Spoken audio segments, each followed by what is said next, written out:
Sullivan Correctional Facility, just outside Fallsburg, New York State. It's a maximum security prison, home to some of America's most violent criminals. One of them is Arthur J. Shawcross.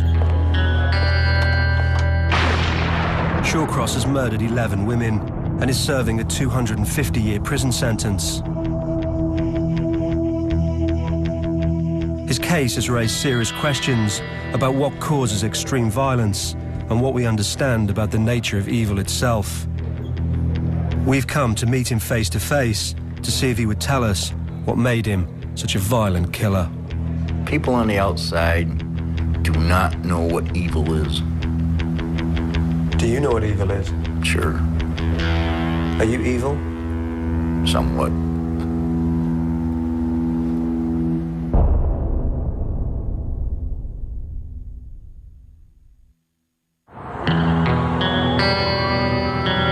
Rochester, New York State, 30 miles from the Canadian border. It's a provincial city of 1 million people, sat amongst the gorges and falls of the Genesee River. It's a middle-class town, but it also has a dark side. Lyle Avenue is a mile-long drag through one of the city's rundown neighborhoods, home to its seedy red light district.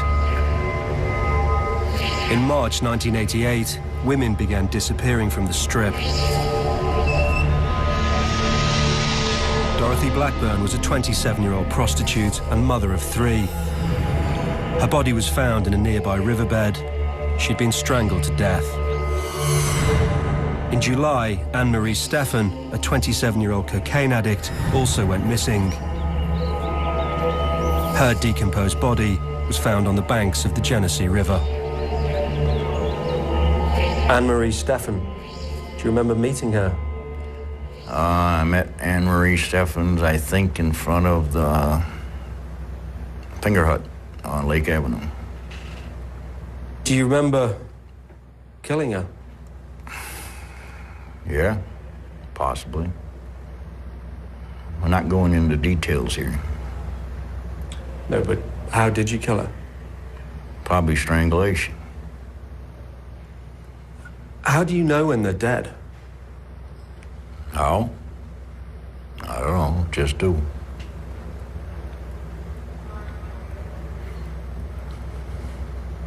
More or less after they just relax. The body relaxes, doesn't fight no more. It only takes about 4 minutes, probably. 4 minutes? Sometimes less than that.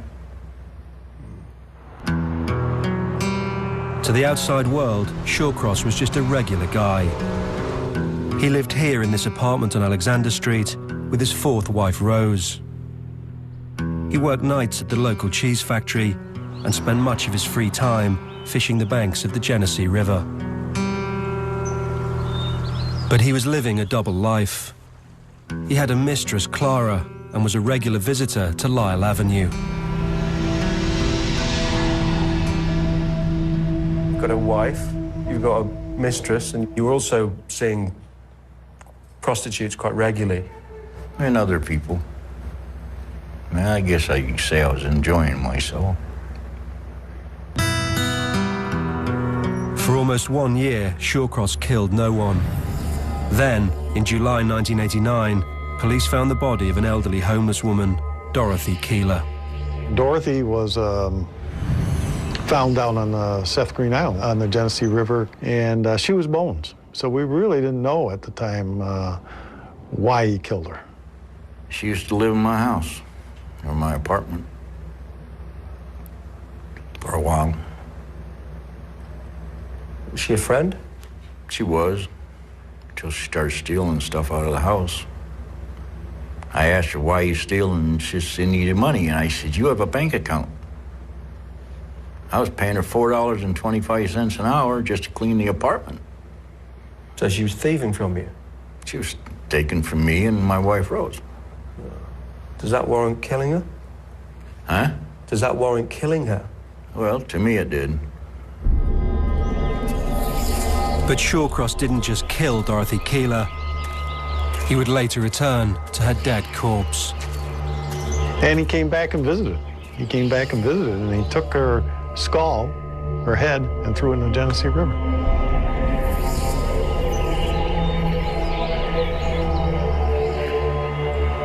After you killed her, you went back later to see the body. Is that right? No, I went back to clean it up. She was found with her head removed. That's right. How did that happen? Easy, just pick it up and move it. What, you just pull the head off? Yeah, it was already off. Shawcross had now murdered 3 women, but his blaze of terror had only just begun.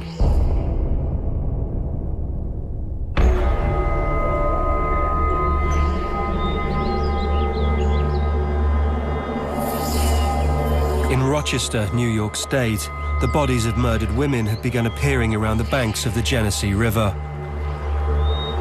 And throughout the autumn of 1989, the killings continued. On the 27th of October, Patricia Ives was found strangled to death behind the town's YMCA.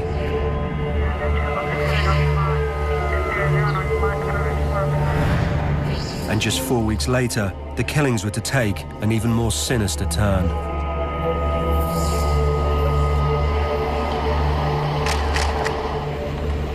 You know, the one that I remember the most and that's stuck with me all these years is a young woman by the name of June Stott. And June was not a prostitute, but she was a little slow. She had acted much younger than her age. I think the thing that was most disturbing about it is that when her body was turned over, she was on her stomach. And they turned her over, he had come back and eviscerated her, cut her open right from the neck right down to the vagina.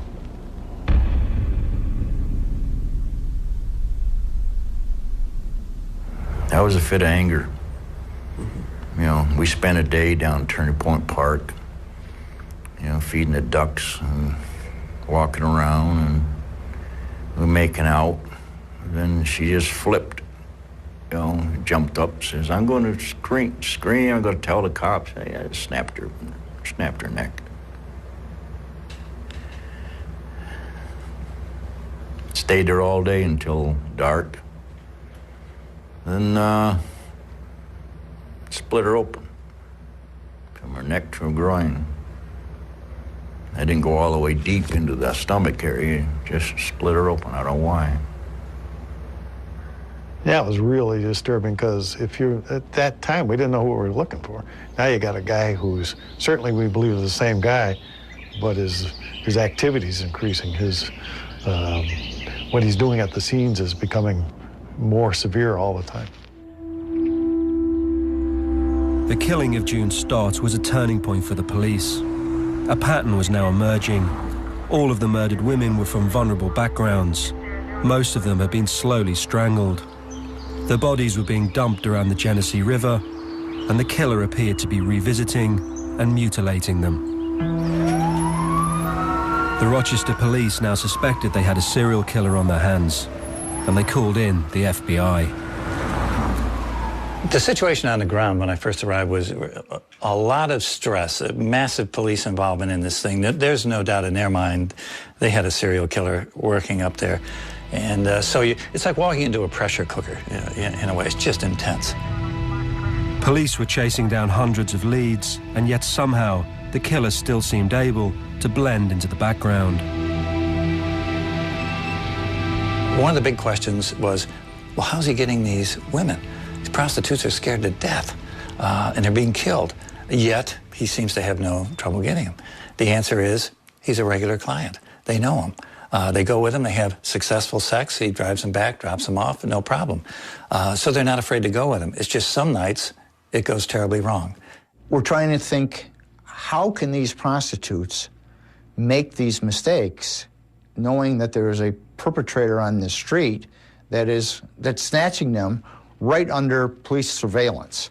I think the prostitutes, and maybe to a degree, some of the investigators are looking for like a real weird guy or somebody really really out of sync with what was going on, when in fact it was just the opposite. That you wanted to look for somebody who really was very much attuned to that scene and very comfortable in that environment.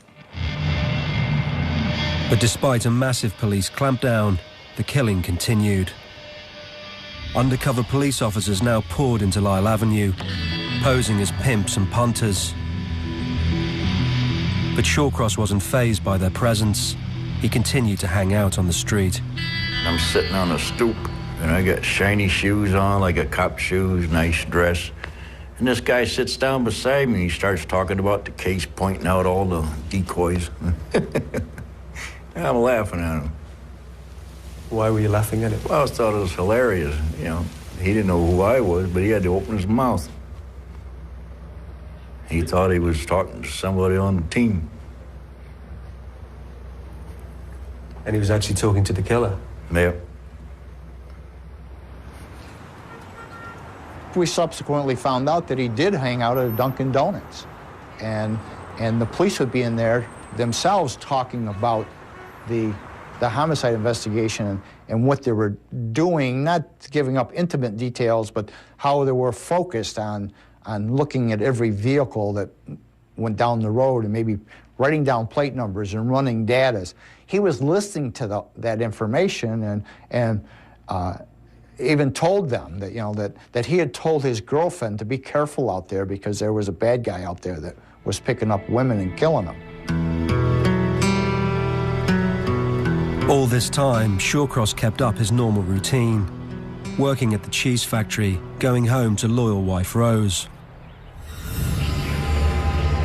But the girls kept going missing.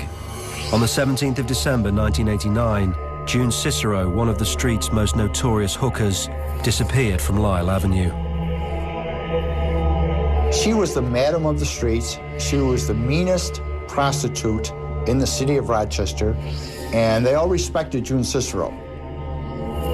Shawcross had picked her up in the Chevrolet Celebrity that he'd borrowed from his mistress, Clara. How did June Cicero die? How did you kill her? Strangled her. Mostly my left hand. Well, so you strangled them with just one hand? Right there. Pressure point. Shawcross drove the dead body of June Cicero out of town towards nearby Northampton Park. It was snowing real bad one night, and I went out Route 19, I think it was, and I crossed over on 31, headed back toward the city, and there was no cars coming, and I just opened the door and pushed her out. She went over the bridge, over to knock some snow down, went down in the water. And he just closed the door and kept going.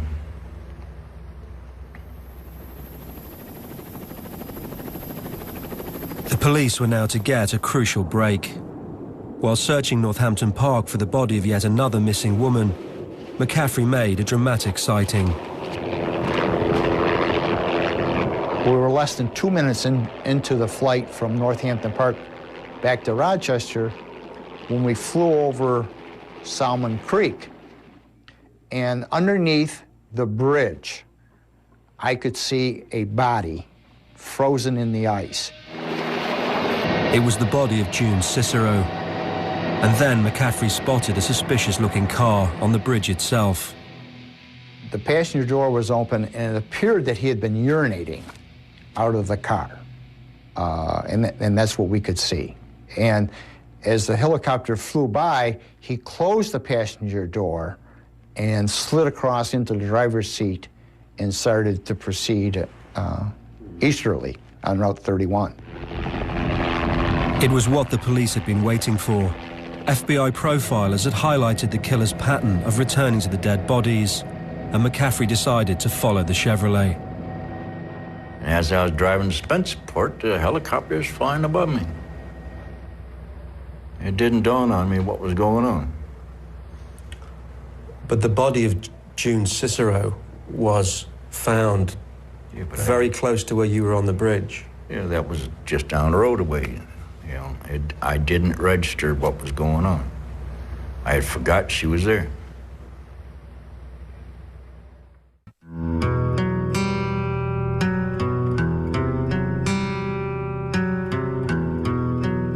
It is my belief that Shawcross returned to the bridge to make sure that the body was far enough under the bridge so we couldn't observe it. As the body of June Cicero was recovered from under the ice, the driver of the suspicious car was taken into questioning by the police. 21 months into their investigation, police had now finally pulled in Arthur Shawcross. And when they ran his name through their system, they found an astonishing personal history, a trail of murder stretching back almost 20 years. Shawcross had grown up around Watertown, 100 miles east of Rochester. In May 1972, an 8-year-old girl, Karen Hill, was reported missing. Fearing she'd drowned, the police began searching the banks of the Black River.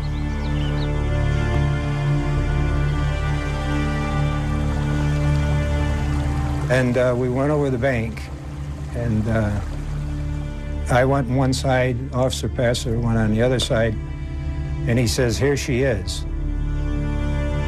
I walked over under the bridge, and we saw this little body buried with the stones on her, and her little feet sticking up. We knew she was dead because the whole upper torso was buried in rocks, and she was dead. You know, she was cold. And those guys are tough policemen, you have to understand. And they were walking up from the embankment and just shaking their heads. And I heard one of them say, he stuffed her mouth with dirt and mud to keep her quiet. And a sniffer dog led the detectives from the body of Karen Hill to Clover Street and the home of Arthur Shawcross. Shawcross was then 27 years old and was living with his third wife, Penny. He'd had a troubled childhood and a history of petty criminality. He was arrested and brought in for questioning. Well, he was a lot different then. He was thin. He just out of the Army. He was in good shape. He looked like he had very strong arms, very strong hands. And when he was agitated, really agitated, he was scary. You wouldn't want to be in the room with him alone. He looked a little strange, to be honest with you, and I did not get in the cell with him like I ordinarily would. I would always stay outside the cell, so we had the steel bars between us and talk to him there. Police now spent 3 days trying to get Shawcross to admit his guilt. And it appears that he made some sort of a confession. It wasn't a airtight confession. He said something to the effect either I could have done it or I might have done it. What did you do to young Karen Hill? I ain't saying. I told you I wouldn't talk about that. I wasn't talking about anything that happened in Watertown. Why not? Because I make that, I'm not talking about anybody in Watertown. You can either take it or leave it. But another child was missing too. 4 months earlier, 10-year-old Jack Blake had also disappeared.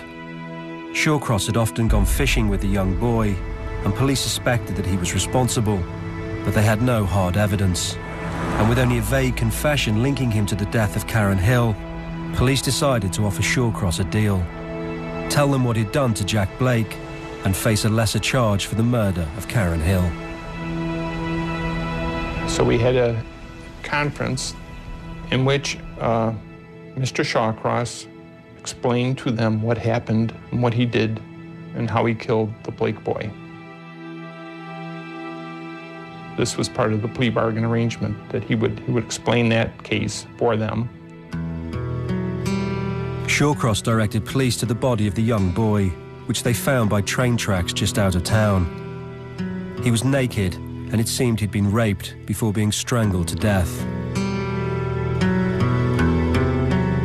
But as part of his plea bargain, Shawcross wasn't charged with the killing of Jack Blake, and faced a reduced charge for the killing of Karen Hill. Mr. Shawcross pled guilty to the manslaughter. He was given the maximum sentence, 25 years. Oh, the public was outraged. They were furious, and they were very upset about the plea bargain. I'm sure the public wanted a murder conviction. People wanted justice, and no matter, the law had to be upheld, and nothing could be done more than what was done, but it was terribly frustrating for everybody that not more could have been done. Shawcross served less than 15 years of his sentence before being released on parole in April 1987. Just 15 months later, he had settled in Rochester, and his trail of murder had begun again. But had Shawcross been held responsible for murder in the second degree and received what would have been a well-deserved maximum sentence of 25 to life at the time, I know one thing as sure as I'm sitting here: he would not have committed these other homicides.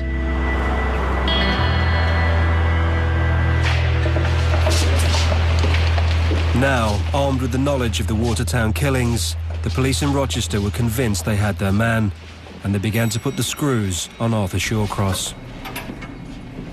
There were several of the prostitutes that were still missing, and they played on that, the interviewers. And they said, look, Art, there's girls out there that are missing that we know you killed. They had a stack of photographs of the victims, like a bunch of playing cards. He took the stack and, like a deck of cards, dealt out the ones that he was responsible for. And then they went back and talked to him about each one, and he gave a confession to each and every one. Why did you confess to it? Why? I just got tired of it after 14, 16 hours later. Tired of what? All the, what was coming at me. I just couldn't handle it. You are charged with a violation of Article 125 of the... Police now had their confession, and Shawcross was charged with the murder of 11 women. Darlene Trippi, June Stock, Anna Steffen, Dorothy Blackburn. As he was sent for trial, there was no doubt that he had committed the murders, but why had he done it? As medical experts began to examine him, serious questions emerged as to whether or not Arthur Shawcross might actually be insane.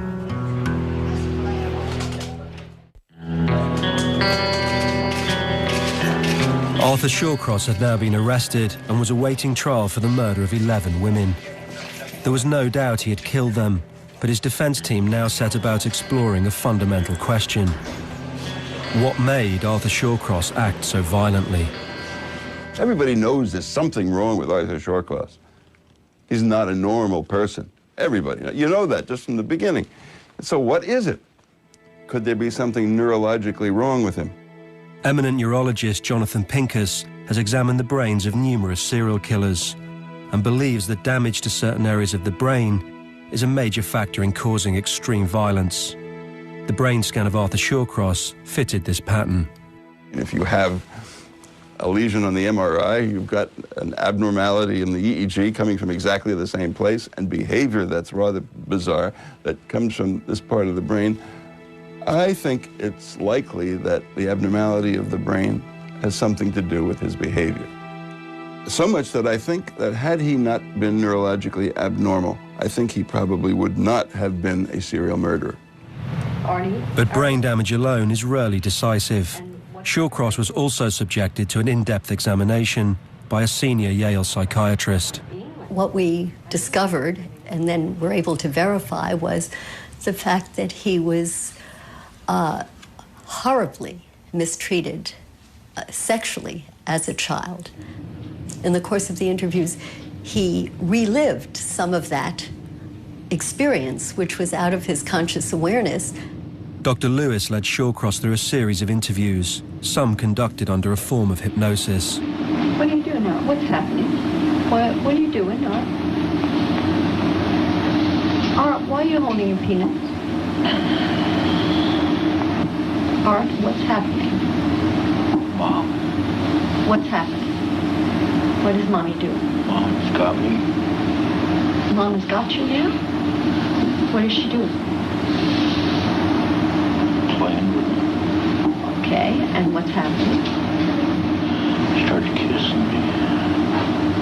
And what's happening? Why are you crying, Art? It hurts. What hurts, Art? She squeezed me. And what do you say to Mommy? What do you say to her? No.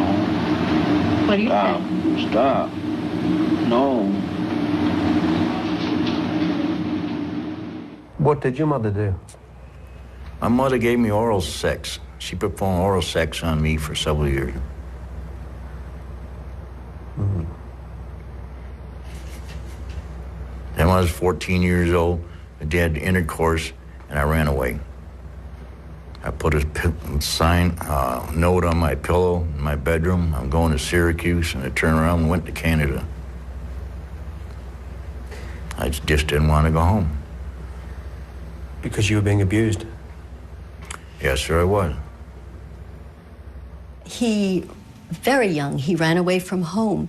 He used to hide under the teacher's desk. He was an extremely bizarre and troubled child, very, very early on. So that there's a consistency to this history of abuse.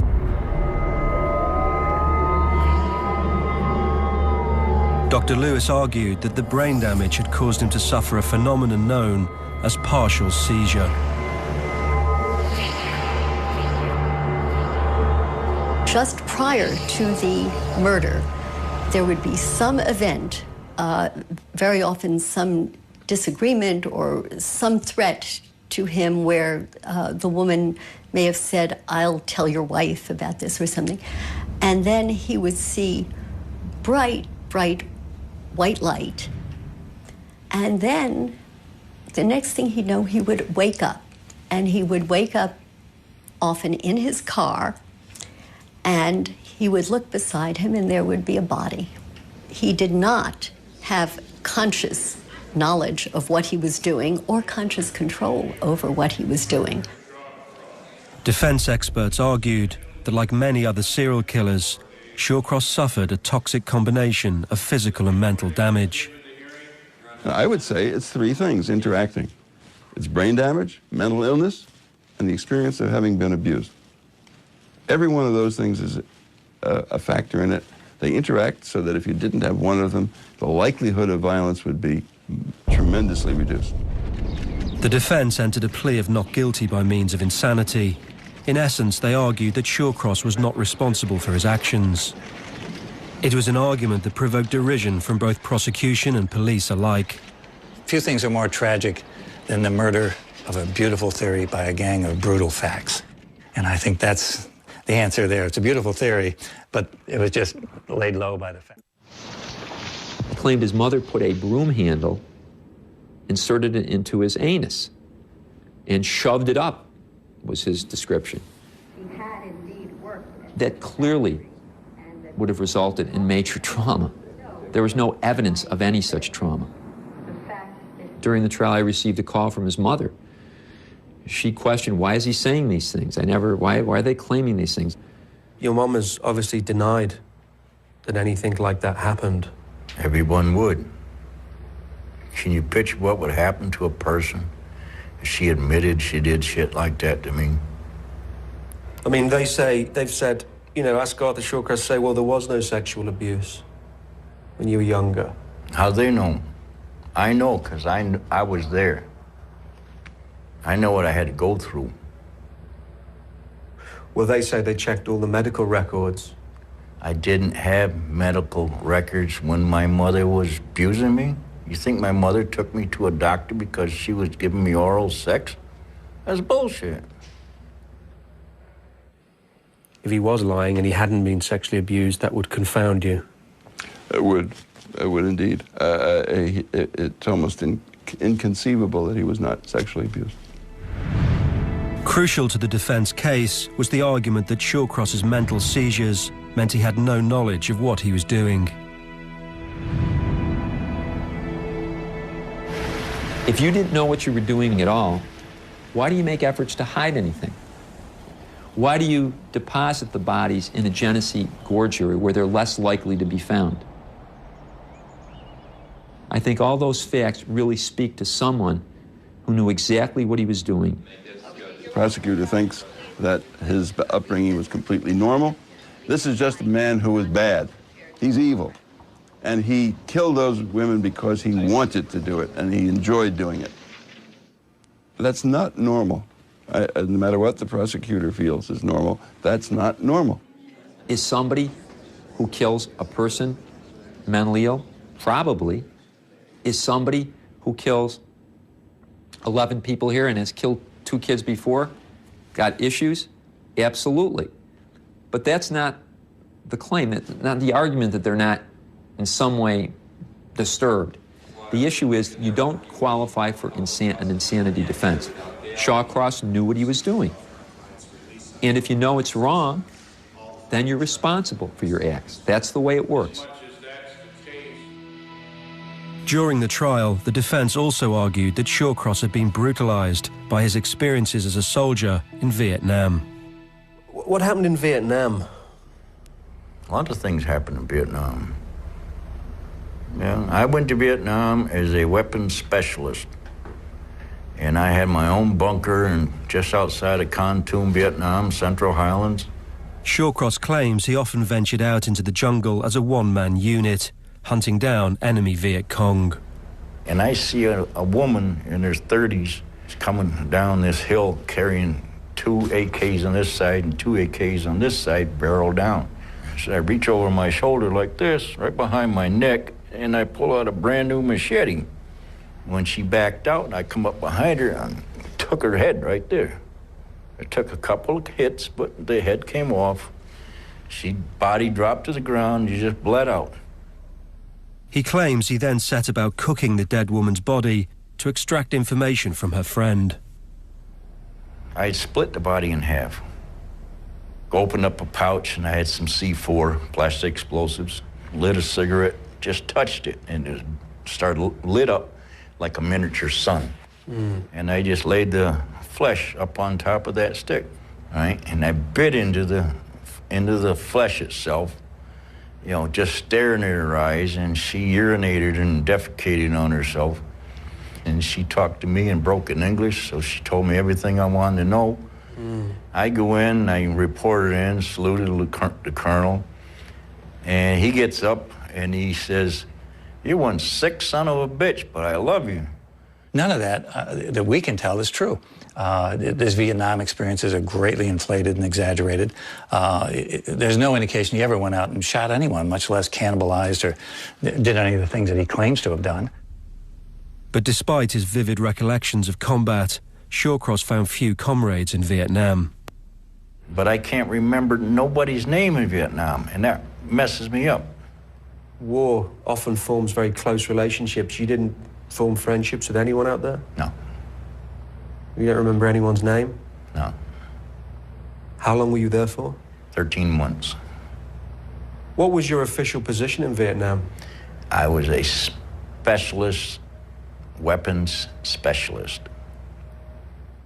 We were able to actually track down in preparation his commanding officer, Sergeant, I think I even remember his name, Sergeant Weaver.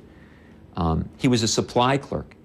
He didn't go out on these secret missions. You know, I'm not a bullshitter. Anything I tell you is facts of life. If you don't believe it, that's your prerogative. You can do what you want. You know, everybody reads what they want, believes what they want, you know, and here's what they want. Members of the jury, have you agreed upon a verdict? Yes, we have. After hearing 3 weeks of evidence, the jury were unconvinced by the argument that Shawcross was insane. They found him guilty on all the counts of murder. He was sentenced to 250 years in jail. Guilty. How do you find in the third count of the indictment?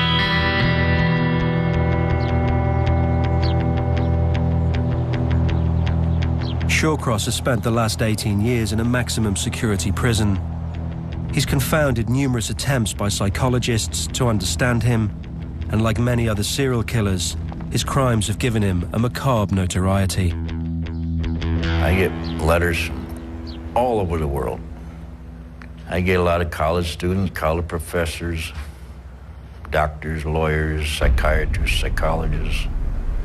Yeah, all kinds of people from all walks of life. Do you see yourself as something of a celebrity here? Of course. In what way? Well, everybody knows what I'm here for. Do you enjoy the attention? Sometimes. Sometimes it gets to be a hassle. And from his prison cell, Shawcross continues to invent ever more imaginative justifications for his killing of the women in Rochester. When I picked those women up, I thought I had AIDS. Because one of the women who stopped in the car told me one of the women I took out has HIV positive. I didn't know which one of them were, so I went back and picked up all the ones I dated in 2 streets in Rochester, and I started killing them. And while I was doing it, I took the vagina of 3 and ate it. Why? I don't know. Probably to speed up the idea of the AIDS disease. So you thought it might kill you quicker? Probably. It's just not a lot of people that I've ever spoken to have eaten human flesh. You ever eat a raw steak? Or eat a steak that's got the fat on the end of it? Yeah. Similar. I mean, when you were hauled in by the police, did you make any mention of the HIV? No, sir, I did not. I suppose it's because some people might say, well, isn't that just an excuse to justify killing? You believe what you want to believe.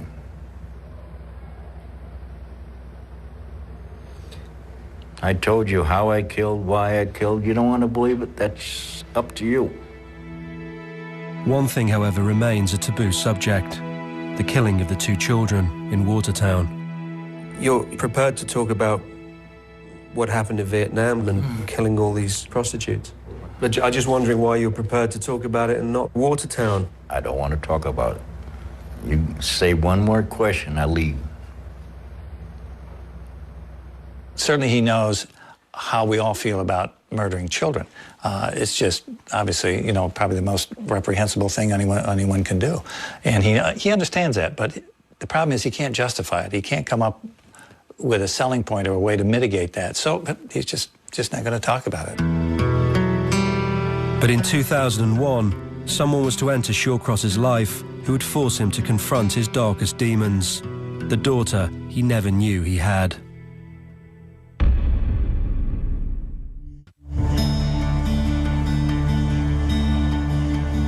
In 2001, Arthur Shawcross received dramatic news.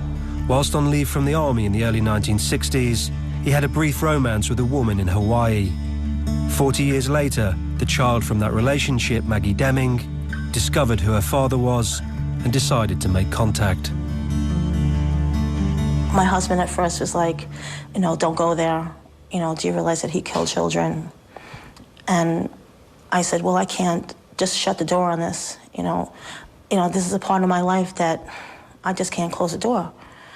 What did you feel when you met him for the first time when you went to prison? Apprehensive, nervous. I didn't know what to think, you know, what to say. Hi, Dad, you know. He was very genteel. He was very soft-spoken. Very grandfatherly to my daughter. He joked around a lot. What about your daughter, Maggie? She's cool. I seen her just before you showed up. Does your daughter, Maggie, know what you did? Does she know the details of what you did? She has the information of everything. I told her things that you want to know, but you're not going to get. Like what? You know what you're talking about. Things that happen, you know, that other place. Watertown. Right. The children that he had killed, their ages are about the same age as my children are now. What he did to them, like I said, was a pretty graphic thing. And that's going to be between him and his maker. That's going to be between him and his maker. Maggie has 7 children of her own, and she's been keen to make sure that they too have a relationship with their imprisoned grandfather. My older children know what he'd done. My younger children don't. And my father kind of like said to me, you know, it's best that the younger ones don't know, but sooner or later they're going to find out. They don't really advertise the fact that their grandfather is a serial killer. Both Maggie and the grandchildren have become regular visitors to Shawcross in prison. Do you love Maggie? Very much. And do you love your grandchildren? Right. I write to them all the time. They send the grandchildren, the kids in school, they send me their school tests and different things. What they're doing in school, send me pictures. And I draw their picture. I do portraits. This is a horrible thought, but I mean, if someone were to, you know, rape and kill your grandchildren, what should happen to them? That's up to the law. But what do you think should happen to them? That's up to the law. But what would you think of them as a father, as a grandfather? I would be devastated, right? Do you have any comprehension of the suffering that you've brought the families of the people that you've killed? I don't have any remorse for some reason. But I find it strange that you clearly feel affection for your daughter and your grandchildren. I know. That's strange. But you can't feel any empathy for all those people the families of all the people that you killed. Yeah. It's not there. Like I said, I'm one side and the other side. I don't know, something inside me is weird.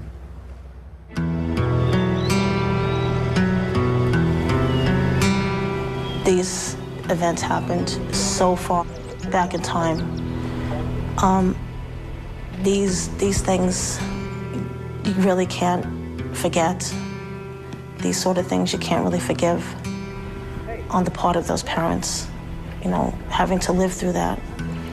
I don't regret the fact that he's my father. I can't change it. And I don't see Arthur Shawcross from Watertown with my children in 2008 in Sullivan Correctional. Totally different people, totally different. There's always a bad man in me. You never can get rid of it. He's behind a door somewhere. I'm trying to keep him there. I don't want to hurt nobody else. Really? Really.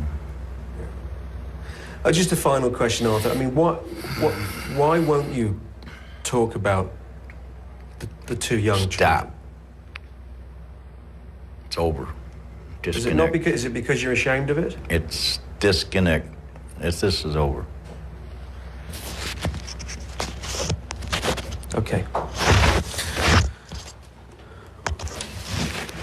Arthur, thank you very much for your time.